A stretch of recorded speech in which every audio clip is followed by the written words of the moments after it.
Okay, so some of you wanted me to go over problem number 2 and worksheet number 2. So you're given a function or a waveform x of t, and it's a complex one, right? And it's written as a product of this complex number 5 plus j and this other number e to the minus 2 plus 3jt, right? And you're asked to basically calculate the amplitude, the phase, okay, and the complex or the angular frequency, right?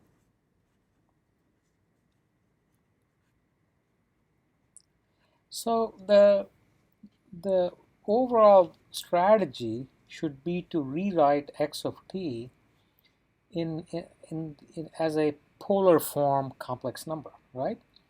So there is going to be some positive number, okay, that we call the amplitude a, okay, and then it's multiplied by e to the j, okay, times some omega naught t plus phi, right? So, so omega naught is our angular frequency,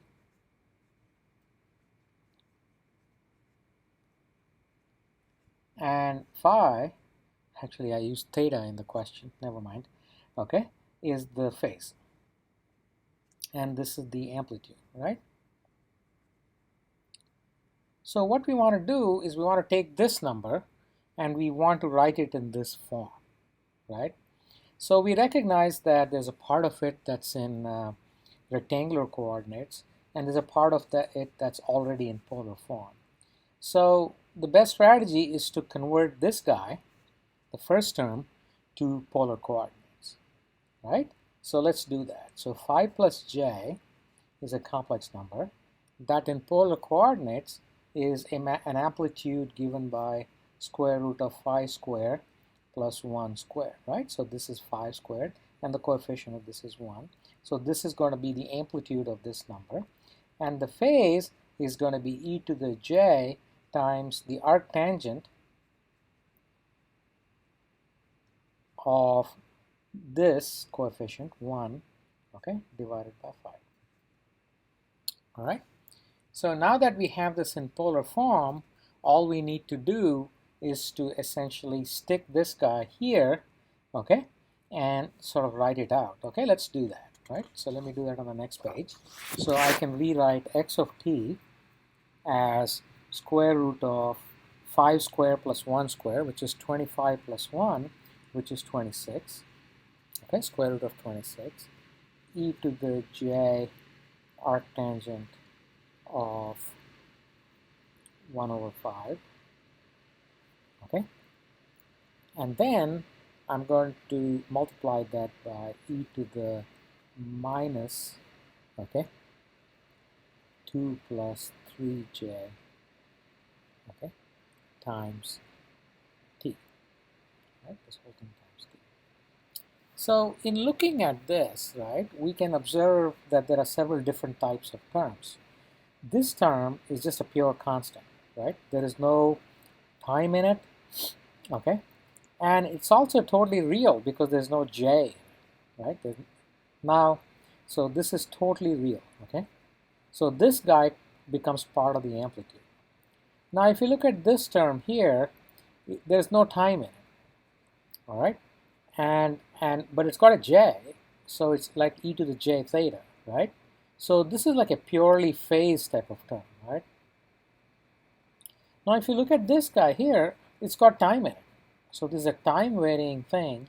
So let's expand this out a little bit, right? So we can rewrite this as 26 e to the j tan inverse 1 over 5, okay, times e to the minus 2t times e to the minus 3jt, right?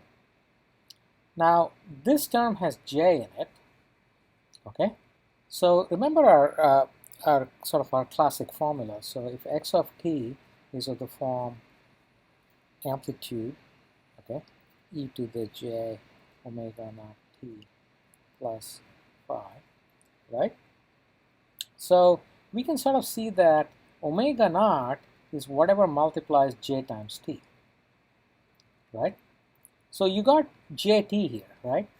So this guy is going to be our omega, right? Now if you look at this term here, right, it is totally real, okay?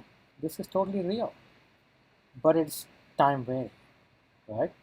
So this and this need to get combined and they become part of the amplitude. So the amplitude becomes square root of 26 e to the minus 2t, okay, times, okay, e to the minus 3jt times e to the j tan inverse 1 over 5, right? So in this case, this whole thing becomes our amplitude A, but it's a time varying amplitude, and that's okay, right? Amplitudes can vary over time, right? And then if you look at this term here, it's got jt in it, right? So from this, we infer that our omega naught is 3. The sign of this doesn't make a difference, right? It's as far as the omega naught value is concerned. The number 3 is a frequency, right? Now the units for this is radians per second. All right. Now this is got the e to the j times some number, right? So this is going to be this is going to give us our phase, right? So our phase phi is basically tan inverse of 1 over 5 radians. Okay. So this is how we solve these problems, right? Again, you want to take whatever complex number is given to you and write it in this form, right? And recognize sort of the nature of each of these terms, right? There are basically 3 terms here, right? There's the amplitude term, there's the jt times something term, and there's the j some constant term, right? So the amplitude term can be time varying, so this is like a of t basically, right? This is it's a time varying amplitude, and that turns out to be this, and then whatever multiplies jt is our omega naught, so we infer that omega naught is 3 radians per second, and then whatever's got j in it and some constant multiplying that becomes our phase. Now in theory, our phase can also be time varying, okay? So you can think of a more complicated example where the phase is time varying, but it could be like phi of t, right? So, but we don't need to get that complicated in this course. I think it's just sufficient that you're able to take a given number, cast it in this form, and identify the part that belongs to the amplitude, which is purely real. Okay, it could be time varying, that's okay. And then whatever e to the jt term, right? So the multiplier here tells us our frequency, okay, and the other term gives us our phase. Okay, I hope you found this recording useful, and let me know if you have any other questions.